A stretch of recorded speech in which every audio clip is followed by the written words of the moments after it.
Droning drug boats. I didn't have that on my bingo card going into the year. I really didn't. I didn't know that would be. I also didn't know it would be such a hot topic for Democrats. I didn't know they'd be so upset about it. Yeah, the 560 strikes by Barack Obama on drones for terrorists, including, as you pointed out when I was on with you last time, Anwar al-Awlaki, an American citizen, and that was perfectly fine, but droning narco-terrorists is bad. Look, I think Donald Trump has an incredible record going into this first year. I do a column every year, the 10 best and 10 worst things that Trump did at the end of the year, and my list is way past 10. I mean, if you think about this, he got the guys, the mastermind behind the Abbey Gate bombing in 6 weeks. Biden couldn't do it in 3 years. He got NATO to spend 2% of GDP on defense and commit to 5%. He's taken out 21 Venezuelan drug boats, drove illegal border crossings to virtually zero, won 16 major Supreme Court victories. He's got trade deals with Britain, Indonesia, Vietnam, South Korea, Japan, and the European Union, rare earth deals with Ukraine and Australia. He brought UPenn and Columbia to their knees and made deals with the United States. He passed the One Big Beautiful Bill, which is making his tax cuts permanent and also eliminating taxes on tips and all the things he said he was going to do. He launched the second Trump defense buildup, $156 billion defense budget, and he's funding the Golden Dome. He's got the Army, Navy, Air Force, Space Force all met their recruiting goals months in advance. He's brought an end to 8 wars so far and struck a historic Middle East peace deal. He's arming Ukraine using NATO money instead of U.S. taxpayer dollars. He sent the National Guard to clean up our cities. He's done more in 11 months than Joe Biden did in 4 years, and not even close. This is one of the greatest accomplishments of a first year of a presidency in my lifetime. That sounds almost like the resume of a Nobel Peace Prize, doesn't it? Jackie, we talked, Maddie updated us on the economy and this idea that Trump is kind of pivoting a little bit on what his economic plan is in the short term to try to get some relief. Obviously, scaling back on tariffs on some major food imports, but also what he's talking about is this idea of giving I think it's $2,000 tariff rebate check. And then this other idea of 50-year loans, or what they call portable loans, to where you can carry that lower interest rate from your last mortgage into your new one, or finance your home for so much further out that it relieves your monthly payment.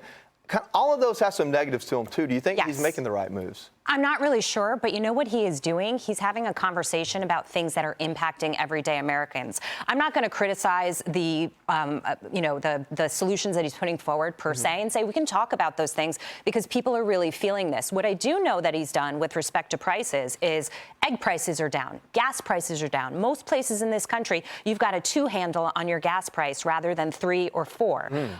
And he's got mortgage rates down, which is helping that market open up just a little bit. He's got a little bit of an issue with the meat prices, with the coffee prices, with the banana prices. But what he's doing is he's aware of it, and he's saying, I'm going to remove tariffs because that's probably not helping the situation right now. I understand this is hurting people. I want a president who knows the landscape, knows what's happening, and responds to it in kind. That is what he's doing. Let me give you some facts here. Under Joe Biden, workers lost $2,900 on average as a result of their purchasing power when it came to where their wages were versus inflation. Remember, inflation was 9%. Under this president, you've got inflation roughly around 3%, tariffs contributing a little bit to that. But in his first year in office, people will see an increase of $700 to $1,200 in their purchasing power. That's after you account for what they might have paid a little bit extra on tariffs. Now you're talking about stimulus checks and rebate checks on things and the big, beautiful bill mark. That's going to kick in. You'll see that in January. So people need to take a breath and realize you don't wave a wand and fix 4 years of Joe Biden and Kamala Harris. You know, Tommy, one of the things I found most interesting, I had to find a CNN article to get a little bit of detail on some of this, just because it's very new, and I guess they had someone that was bored enough to write it. But in there they wrote, I thought this was just hilarious. These are the same people who said that President Trump's tariffs were a tax on people. They wrote that relieving the tariffs, not a big deal because the importers are taking 80% of that tariff already. So you can't have it both ways, can you? They certainly try. Leave it to a CNN article to give you that nugget of wisdom there. I love what you said, Jackie, and I agree with you wholeheartedly. This president is willing to be flexible and he's willing to recalibrate because that's what a true leader does. I've heard from him maybe some ideas that will work, maybe some that won't, but he's putting them out there. Will they all work? Maybe not. But all I hear from the Democrats to solve affordability is free things and tax the rich. So their solution to everything is, well, people that make money, people that worked hard and built something, we're going to take a little more from you and we're going to spread it out. That's a Democrat plan. I haven't heard Democrats give us any other solutions to the affordability crisis other than someone else is going to pay for it. So if President Trump wants to get creative, talk about a 50-year mortgage, or he wants to talk about reducing tariffs on this or that, good for him. because he's willing to have another option other than, we'll just tax some more people some more. Wow, Democrats, that's a real winner.